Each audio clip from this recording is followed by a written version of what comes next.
Kumusta mga kasaliksik? Sa isang mahalagang pagpupulong na ginanap sa Tallinn noong 2024 Leonard Meri Conference, nagbigay ng matinding babala ang mga kinatawan mula sa Lithuania, Estonia at Latvia, ang tatlong bansang Baltic, tungkol sa kanilang posibleng aksyon sa nagaganap na digmaan sa Ukraine.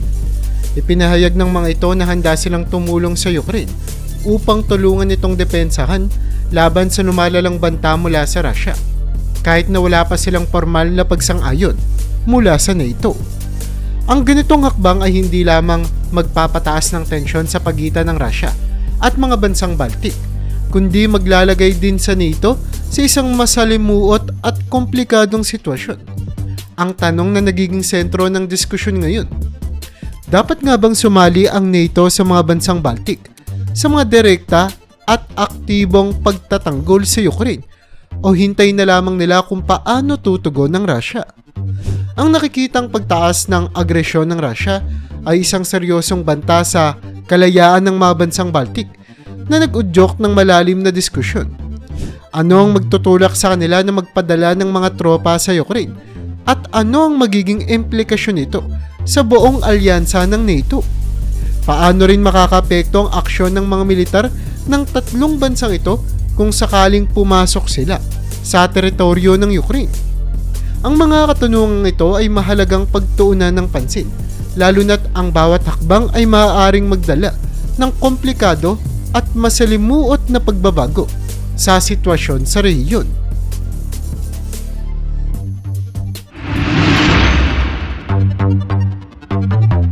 Noong May 2024, ibinalita ng Yahoo News na dumalo ang ilang miyembro ng mga bansang Baltic sa Leonard Meri Conference. Dito, nagbigay sila ng babala sa mga kinatawan mula sa Germany na handa silang magmarcha patungong Ukraine. Ang banta na ito ay dulot ng pagkadismaya ng mga Baltic states sa naging tugon ng Germany sa paggamit ng kanilang mga armas sa digmaan sa Ukraine. Hindi kasi sila masaya na hindi pinapayagan ng Germany ang Ukraine na gamitin ng mga German-supplied weapons laban sa teritoryo ng Russia. Ayon sa mga bansang Baltic, ang hindi sapat na aksyon ng Germany ay hindi makakapigil sa Russia, lalo na kung alam ni President Vladimir Putin na maaaring tumutok lamang ang kanyang mga tropa sa Ukraine nang walang takot sa pag-atake sa teritoryo ng Russia. Nanganganib din na makuha ng Russia ang silangang bahagi ng Kharkiv na magiging banta naman sa Baltic states at Poland na kalapit nito. Bagaman hinihimok ng Germany ang pagpigil, naniniwala ang mga Baltic states na maaaring maging sanhi ito ng pagsakop ng Russia sa Ukraine na posibleng magbigay daan kay Putin na maglunsad ng iba pang mga pagsalakay sa mga bansang Baltic na katabi lang ng rehiyon. Sa kasalukuyan, wala pa namang tropa mula sa Baltic states ang ipinapadala sa Ukraine at maaaring hindi pa rin ito mangyari. Ayon sa Militani, isang Ukrainian news website na nakatuon sa digmaan, isa sa alang-alang lamang ng mga Baltic states o mga bansa ng Baltic ang deployment ng tropa kung magkakaroon ng malaking tagumpay ang Russia sa frontline dahil sa kakulangan ng suporta mula sa Western countries. Kumbaga, seseryosohin lamang ng Baltic nations ang pagpapadala ng reinforcement kung hindi na nga sapat ang ibinibigay na suporta ng Western countries katulad na lamang ng Amerika. Ang tagumpay ng Russia sa Ukraine ay magiging masamang balita rin para sa mga bansa na kinapapalooban ng Baltic.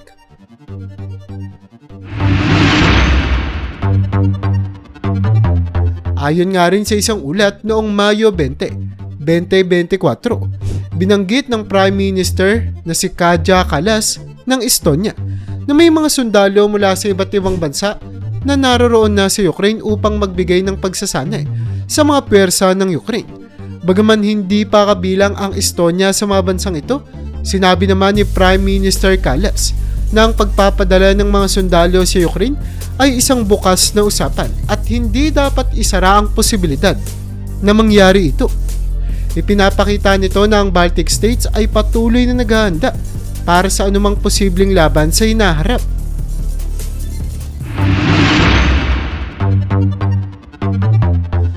Baltic states na kinapapalooban tulad ng Latvia, Lithuania at Estonia ay nagpapalakas ng kanilang mga depensa sa border. Katulad na lamang noong Enero ngayong taon, nagpasya ang kanilang mga defense ministers na lumikha ng isang Baltic Common Defense Zone. Bagaman hindi pa kompleto ang mga detalye, sinasabing magkakaroon nito ng mga physical defensive structures tulad ng mga bunkers. Sa katunayan, magsisimula ang Estonia sa pagpapatayo ng 600 bunkers sa taong 2025 at makikipagtulungan sa ibang Baltic states para sa pag-develop ng missile artillery. Dinoble rin nila ang kanilang territorial defense force sa 20,000. Samantala, plano naman ng bansang Latvia na palakihin ang kanilang armed forces sa 61,000 pagsapit ng taong 2032 at muling ipinatupad ang mandatory military conscription noong 2023.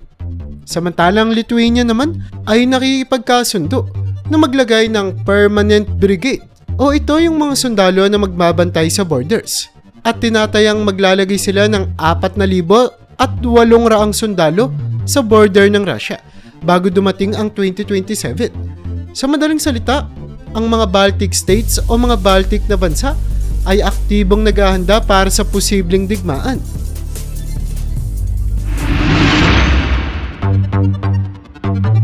Ang Estonia, Latvia at Lithuania ay miyembro ng NATO mula pa noong Marso 2004. Sa ilalim nga ng Article 5 ng NATO Charter, anumang atake sa isa sa mga miyembro ay itinuturing na pag-atake na rin sa lahat.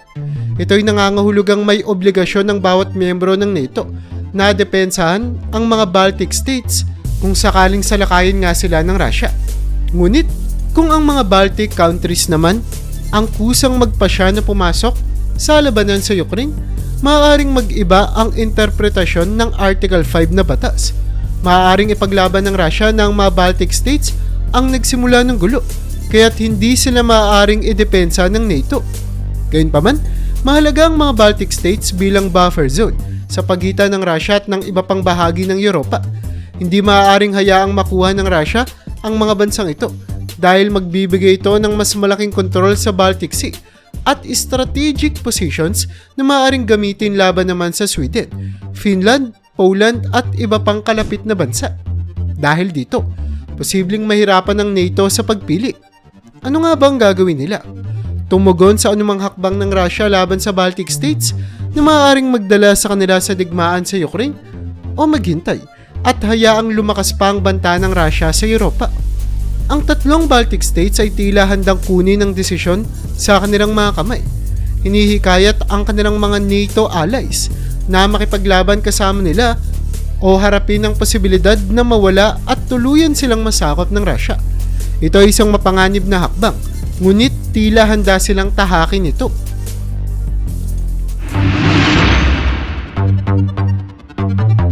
Pero bakit nga ba handang tumulong sa Ukraine ang mga bansang Lithuania, Latvia at Estonia kahit na hindi nila kayang talunin ang puwersang militar ng Russia? Simple lang ang sagot. Naniniwala ang mga Baltic countries na hindi sapat ang naging tugon ng kanluranin sa krisis sa Ukraine. Para sa kanila, hindi naman daw seryosong tinitignan ng tunay na banta ng Russia. Iniisip nga nila na kung magtatagumpay ang Russia sa Ukraine, sila na ang susunod na target. Kaya naman mas mabuti nang makibaka sa Ukraine ngayon at magpadala ng reinforcement kaysa maghintay na lamang ng anong susunod na hakbang ng Russia.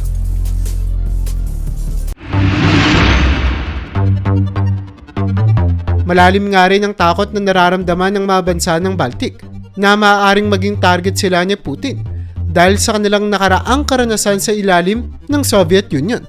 Matapos ang World War II, nahulog sila sa kamay ng Soviet Union at nagdulot ito ng malaking epekto sa kanilang kasarinlan. Sa Latvia, nawala ang kanilang demokrasya at naging bahagi sila ng Soviet Union noong 1940 matapos ang pag-okupa ng Red Army. Ang mga taon ng pananakop ng Soviet, lalo na sa ilalim ng pamumuno ni Joseph Stalin, ay puno ng karahasan, deportasyon at pagpapahirap sa mga mamamayan, lalo na sa mga intelekwal o matatalinong mga tao. Samantala ang Estonia naman ay na-annex din ng Soviet Union noong 1940. Maraming Estonian ang naglaban, Ngunit libo-libo ang namatay at na-deport sa mga Siberian labor camps. Sa kabila ng pagtutol, hindi nila napigilan ang pagpasok ng Soviet Union sa kanilang bansa. Sa Lithuania naman, ang unang 2 taon ng pananakop ng Soviet ay nagdulot din ng malawakang deportasyon bago sila sakupin ng mga Nazi. Subalit nang mabawi ng Soviet Union ang kontrol, nagpatuloy ang pagpapahirap sa mga Lithuanian sa ilalim ng Soviet rule. Sa kabila nito, nagkaroon ng malakas na kilusan para sa kalayaan na nagresulta sa kanilang muling pagsasarili noong 1991, tulad na nangyari sa Latvia at Estonia. Ang Soviet Union na ngayon ay kilala na bilang Russia ay talaga namang isang malaking banta, kaya naman determinado na ang mga Baltic States na hindi na muling magpapaubaya sa Russia at patuloy na ipagtatanggol ang kanilang kalayaan.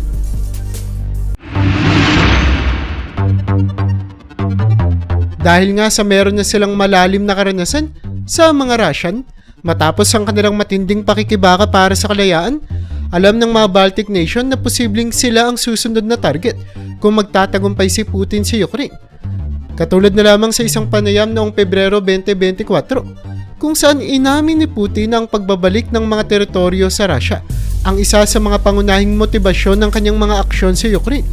Naniniwala siyang bahagi ng Russia ang Ukraine batay sa kasaysayan at posibleng ganito rin ang tingin niya sa mga bansang Baltic. Ang mga bansang ito ay dating bahagi nga ng Soviet Union mula 1940s hanggang 1990s at nasakop ng Russia bago ang revolusyon noong 1917.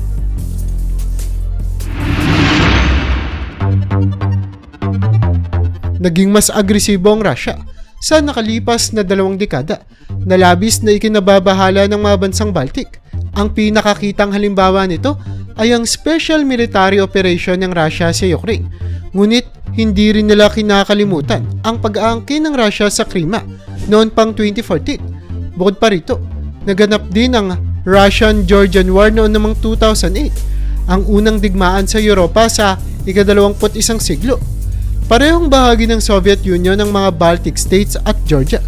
Mas malala pa dito, ang naging tugon kasi ng international community sa pagsalakay ng Russia sa Georgia ay napakahina at parang wala silang pakialam, na nagdulot nga ng pag-aalala sa Baltic States na hindi sapat ang aksyon ng kanilang mga kaalyado laban sa agresyon ni Putin.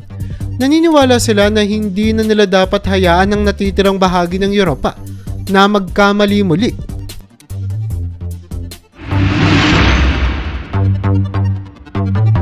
Kaya naman, seryoso na ang iniisip ng mga bansang Baltic na pumasok sa Ukraine dahil sa mga direktang banta ni Putin sa kanila. Katulad na lamang noong May 22, 2024, ilang araw bago pag-usapan ng mga Baltic nations ang posibilidad ng pagpapadala ng tropa sa Ukraine sa Lena Meri Conference, iniulat ng isang pahayagan ng tungkol sa isang draft decree ng Russia.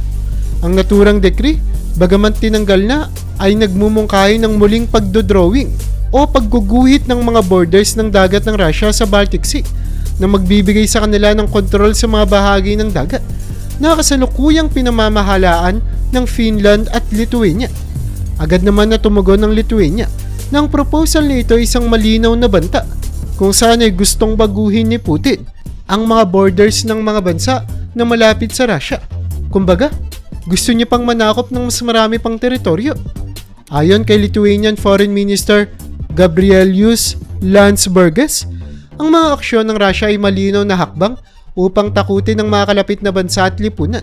Ito ay patunay ng agresibo at revisionist na patakaran ng Russia na nagdudulot ng panganib sa seguridad ng mga kalapit na bansa at ng Europa.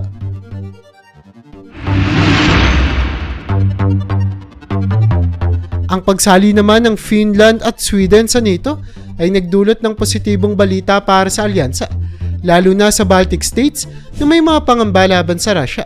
Subalit, nagbunga rin ito ng mga banta mula kay Putin. Dahil sa kanilang pagsali, nagkaroon ng mas malawak na access ang NATO sa Baltic Sea, na isang mahalagang estratehikong lugar para sa Navy ng Russia.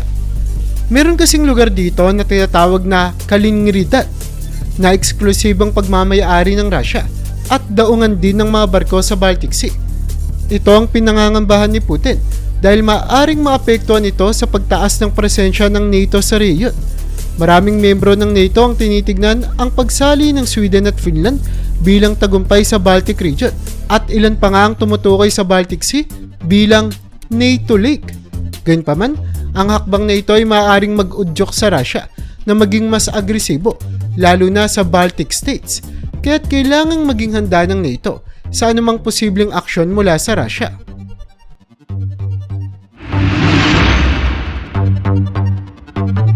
Dahil nga sa tibay ng suporta ng tatlong Baltic nations sa Ukraine, bawat isa sa kanila ay nakasali nga sa top 5 sa military aid na binibigay base sa porsyento ng kanilang GDP, kung saan ang bansang Latvia ay naglaan ng 1.5% ng GDP, habang ang Estonia at Lithuania naman ay naglaan ng 1.8% ng sariling pera ng kanilang bansa para suporta ng Ukraine.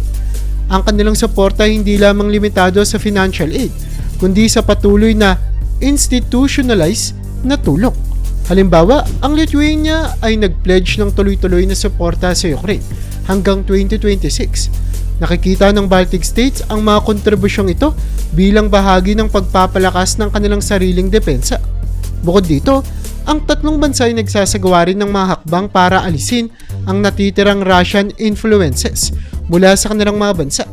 Isang bahagi ng kanilang malawakang pagpapaalis ng mga Russian o ugaling Russian sa kanilang lugar. Kasama rito ang mga batas tulad ng pag-phase out ng Russian language teaching sa Latvia pagsapit ng 2025 at ang pagtanggal ng residency permits ng mga Russian sa Lithuania na itinuturing na banta sa seguridad. Mula sa mga aksyong ito, malinaw ang kanilang mensahe. Hindi lang sila tutol sa digmaan kundi aktibong nililinis ang kanilang mga bansa mula sa mga impluwensya ng Russian na naiwan matapos bumagsak ang Soviet Union.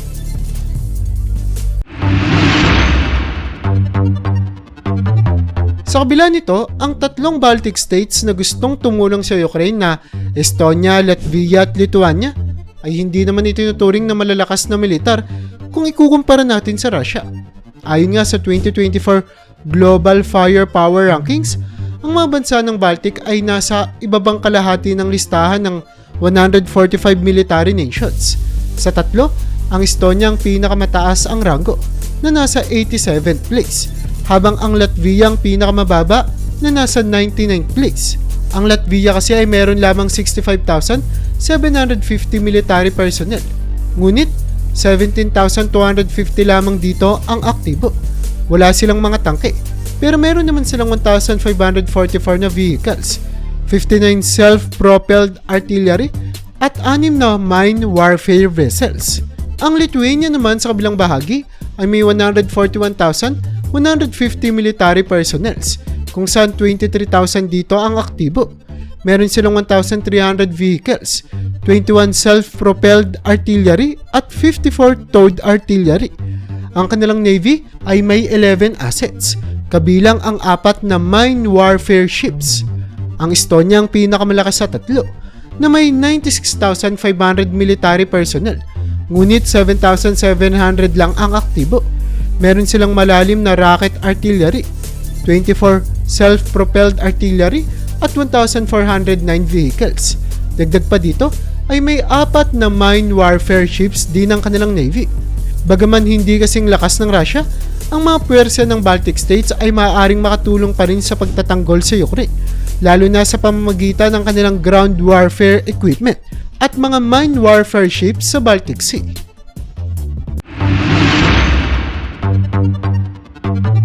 Hindi man malalakas ang mga Baltic countries na ito at may tuturing na military powerhouse, ngunit may malalim naman silang ugnayan sa Ukraine dahil sa kanilang kasaysayan sa ilalim ng Soviet Union.